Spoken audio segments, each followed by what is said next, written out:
Shasha Padilla humingi ng dasal para sa kanyang operasyon sa urinary tract infection or UTI.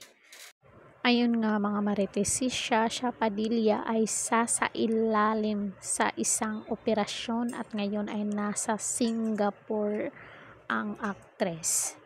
So ito na nga, kumakailan ay sumailalim sa isang medical procedure itong si Shasha Padilla at kasalukuyan na ngayong nagpapagaling.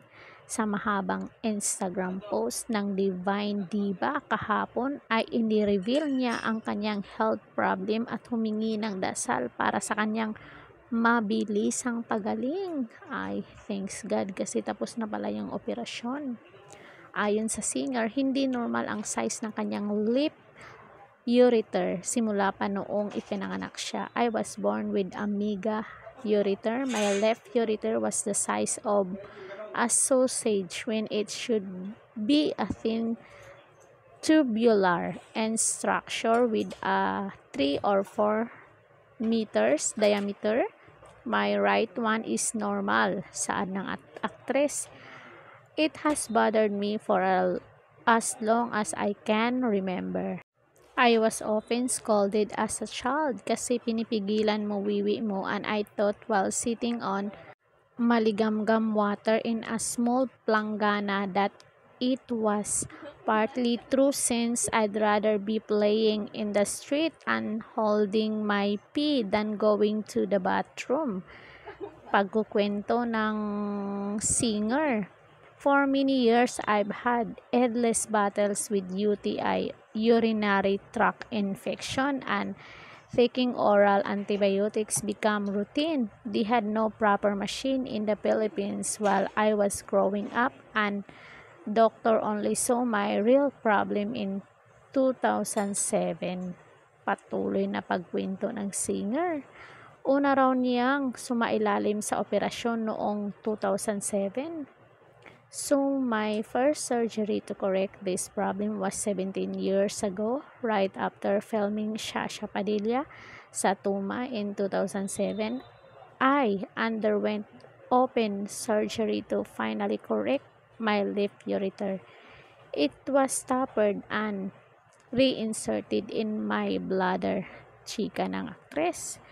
Pero nagpatuloy pa raw daw ang kanyang UTI at lumala pa as years went by. Nagpunta raw siya sa US para magpakonsulta pero pinayuhan siyang huwag magpa-opera. I then thought of Singapore since I heard of people going here for their medical needs, and I asked my friend Alice Eduardo to give me a recommendation. They gave me an office number that based in Manila, and they coordinate with doctors who could help me with my problem. Saad ni Shasha. Sa Singapore siya sumailalim sa isang medical procedure para i-correct ang kanyang problem at sa ngayon ay kasalukuyan ng nagpapagaling. Wow, thanks God.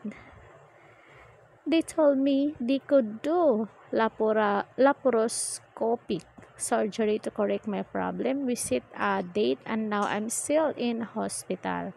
I'm glad they don't open me up, and of course my case wasn't an easy one since I was already operated on before and there are scars tissue to deal with.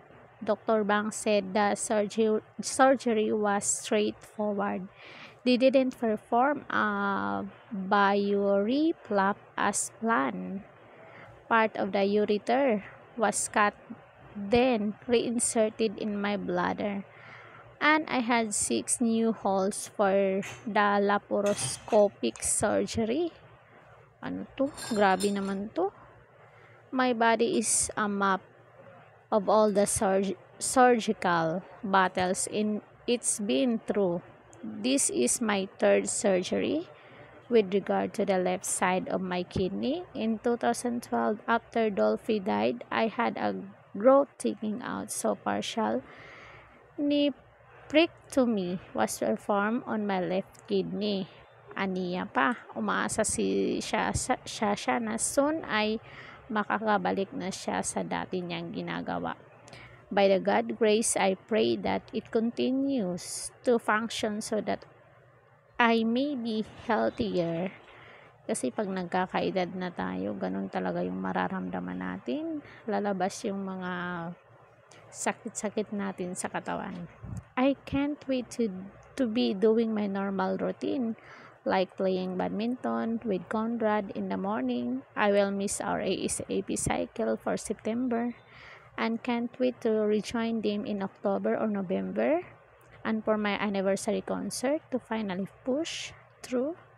We move it to November 29. So guys, I wish you could be there to celebrate my 40th. So I'll be taking it easy for this month, and next then I'll see you when I promote my new album. So may bago pala tong si Shasha, bagong kanta. We have exciting new song. We can't wait for you to hear. I love you all and wish to thank those who said prayers for my surgery, and to those reading this, kindly say a prayer that everything will be all right and that I will have a quick recovery. Saad ni Shasha. At nagpapasalamat din si Shasha sa mga nagdadasal sa kanya. Thank you, Jesus. You continue to give me many chances in life, and I praise you for being merciful. Thank you for my family who surround me with healing love. Love and light to everyone. Saad ni Shasha Padilla. Comment down kayo dyan mga marites kung ano ang inyong naging reaction dito.